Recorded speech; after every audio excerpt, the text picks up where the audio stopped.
Economic convergence.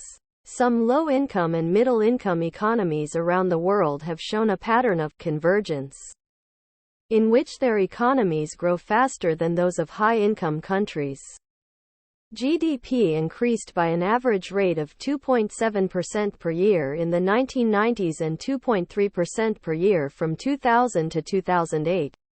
In the high-income countries of the world, which include the United States, Canada, the countries of the European Union, Japan, Australia, and New Zealand, Table 1 lists 10 countries of the world that belong to an informal, fast growth club. These countries averaged GDP growth, after adjusting for inflation, of at least 5% per year in both the time periods from 1990 to 2000 and from 2000 to 2008.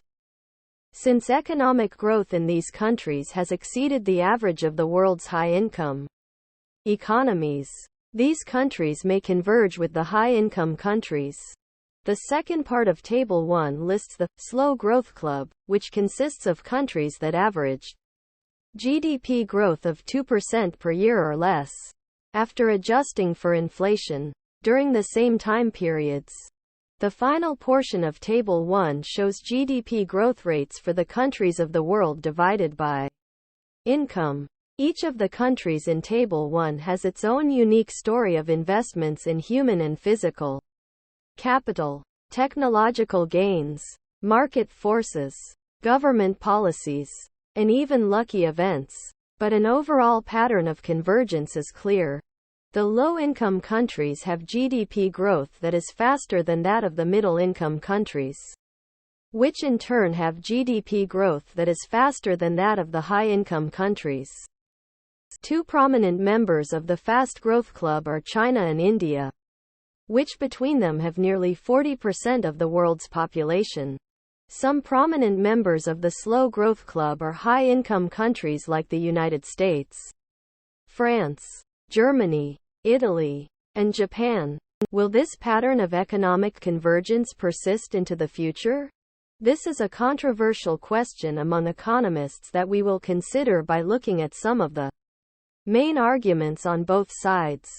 Arguments favoring convergence. Several arguments suggest that low-income countries might have an advantage in achieving greater worker productivity and economic growth in the future. A first argument is based on diminishing marginal returns. Even though deepening human and physical capital will tend to increase GDP per capita, the law of diminishing returns suggests that as an economy continues to increase its human and physical capital, the marginal gains to economic growth will diminish. For example, raising the average education level of the population by 2 years from a 10th grade level to a high school diploma, while holding all other inputs constant, would produce a certain increase in output. An additional 2-year increase, so that the average person had a 2-year college degree, would increase output further, but the marginal gain would be smaller. Yet another additional 2-year increase in the level of education, so that the average person would have a 4-year college bachelor's degree, would increase output still further, but the marginal increase would again be smaller. A similar lesson holds for physical capital.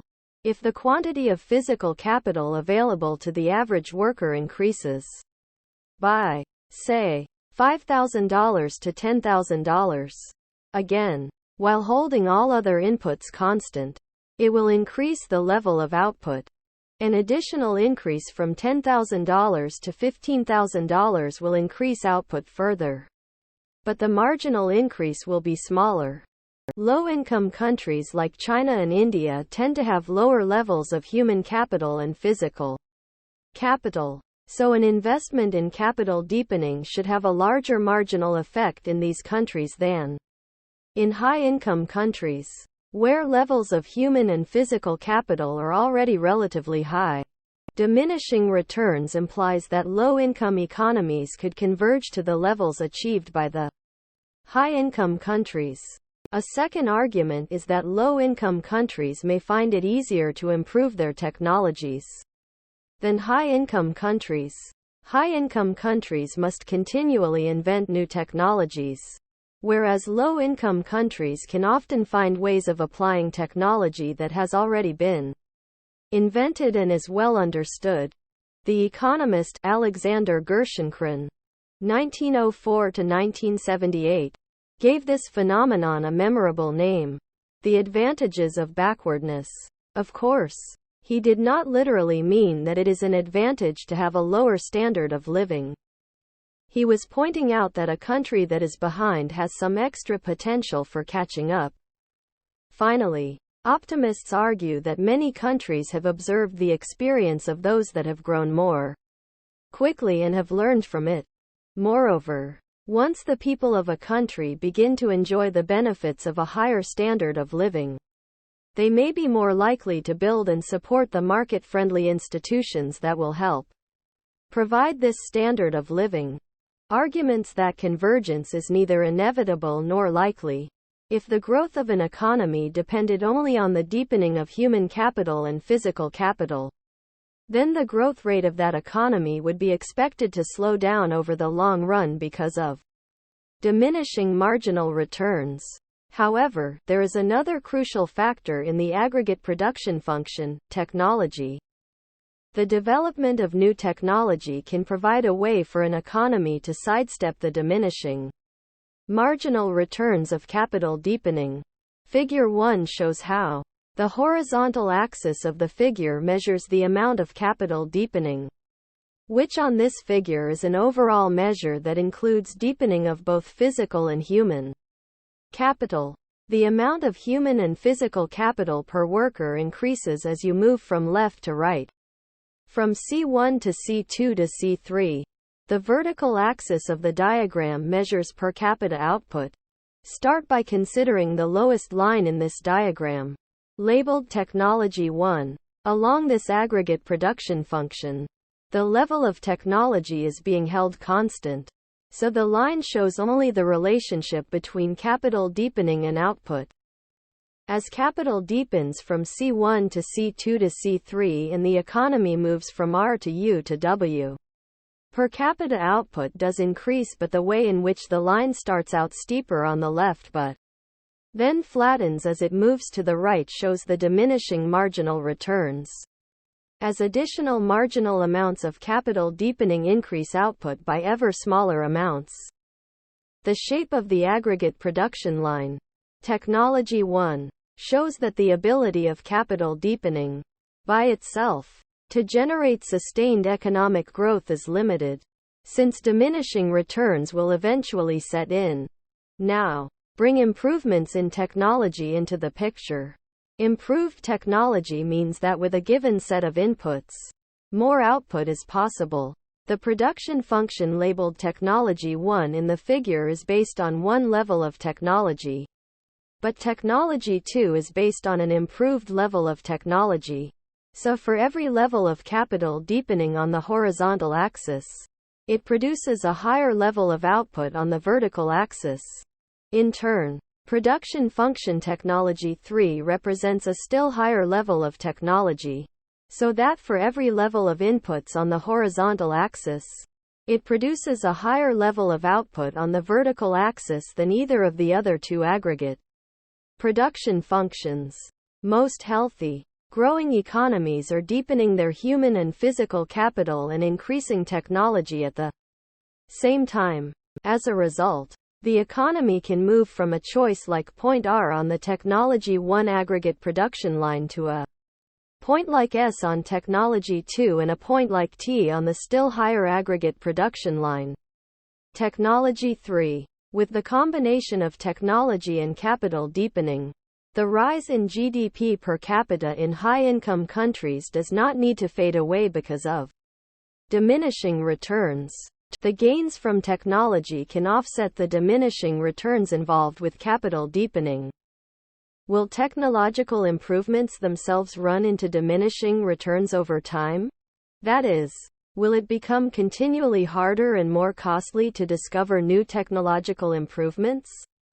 Perhaps someday, but, at least over the last 2 centuries since the Industrial Revolution, Improvements in technology have not run into diminishing marginal returns.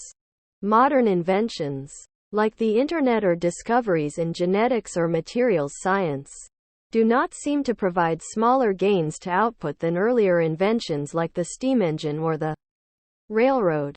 One reason that technological ideas do not seem to run into diminishing returns is that the ideas of new technology can often be widely applied at a marginal cost that is very low or even zero.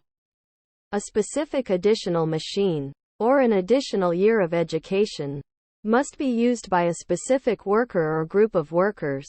A new technology or invention can be used by many workers across the economy at very low marginal cost. The argument that it is easier for a low-income country to copy and adapt existing technology than it is for a high-income country to invent new technology is not necessarily true either.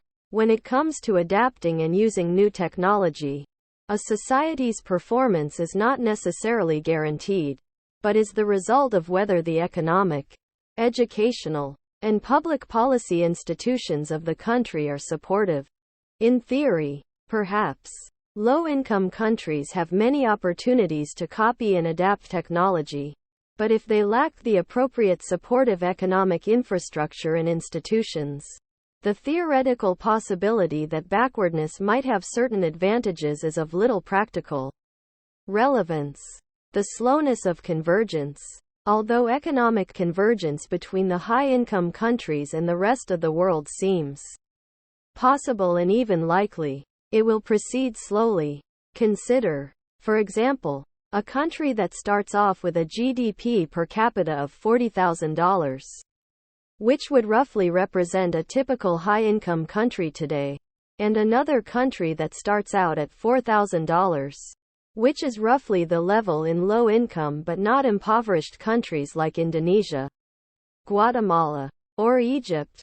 Say that the rich country chugs along at a 2% annual growth rate of GDP per capita, while the poorer country grows at the aggressive rate of 7% per year. After 30 years, GDP per capita in the rich country will be $72,450. That is $40,000. 1 plus 0.02. 30. While in the poor country it will be $30,450. That is $4,000. 1 plus 0.07. 30. Convergence has occurred. The rich country used to be 10 times as wealthy as the poor one, and now it is only about 2.4 times as wealthy. Even after 30 consecutive years of very rapid growth, however, people in the low-income country are still likely to feel quite poor compared to people in the rich country. Moreover, as the poor country catches up, its opportunities for catch-up growth are reduced, and its growth rate may slow down somewhat. The slowness of convergence illustrates again that small differences in annual rates of economic growth become huge differences over time. The high-income countries have been building up their advantage in standard of living over decades, more than a century in some cases. Even in an optimistic scenario, it will take decades for the low-income countries of the world to catch up significantly. Calories and economic growth. The story of modern economic growth can be told by looking at calorie consumption over time. The dramatic rise in incomes allowed the average person to eat better and consume more calories. How did these incomes increase? The neoclassical growth consensus uses the aggregate production function to suggest that the period of modern economic growth came about because of increases in inputs such as technology and physical and human capital. Also important was the way in which technological progress combined with physical and human capital, deepening to create growth and convergence. The issue of distribution of income notwithstanding, it is clear that the average worker can afford more calories in 2014 than in 1875. Aside from increases in income, there is another reason why the average person can afford more food. Modern agriculture has allowed many countries to produce more food than they need, despite having more than enough food. However, many governments and multilateral agencies have not solved the food distribution problem. In fact, food shortages, famine, or general food insecurity are caused more often by the failure of government macroeconomic policy. According to the Nobel Prize-winning economist Amartya Sen, Senator has conducted extensive research into issues of inequality, poverty, and the role of government in improving standards of living. Macroeconomic policies that strive toward stable inflation, full employment, education of women, and preservation of property rights are more likely to eliminate starvation and provide for a more even distribution of food. Because we have more food per capita, global food prices have decreased since 1875. The prices of some foods, however, have decreased more than the prices of others. For example, researchers from the University of Washington have shown that in the United States, calories from zucchini and lettuce are 100 times more expensive than calories from oil, butter, and sugar. Research from countries like India, China, and the United States suggests that as incomes rise, individuals want more calories from fats and protein and fewer from carbohydrates. This has very interesting implications for global food production, obesity, and environmental consequences. Affluent urban India has an obesity problem much like many parts of the United States. The forces of convergence are at work. Key concepts and summary. When countries with lower levels of GDP per capita catch up to countries with higher levels of GDP per capita, the process is called convergence. Convergence can occur even when both high and low-income countries increase investment in physical and human capital with the objective of growing GDP. This is because the impact of new investment in physical and human capital on a low-income country may result in huge gains as new skills or equipment are combined with the labor force. In higher-income countries, however, a level of investment equal to that of the low-income country is not likely to have as big an impact, because the more developed country most likely has high levels of capital investment. Therefore, the marginal gain from this additional investment tends to be successively less and less. Higher-income countries are more likely to have diminishing returns to their investments and must continually invent new technologies. This allows lower-income economies to have a chance for convergent growth. However, many high-income economies have developed economic and political institutions that provide a healthy economic climate for an ongoing stream of technological innovations. Continuous technological innovation can counterbalance diminishing returns to investments in human and physical capital. Thank you for watching BookTube channel. Make sure to smash the like and subscribe buttons to receive notifications about new contents.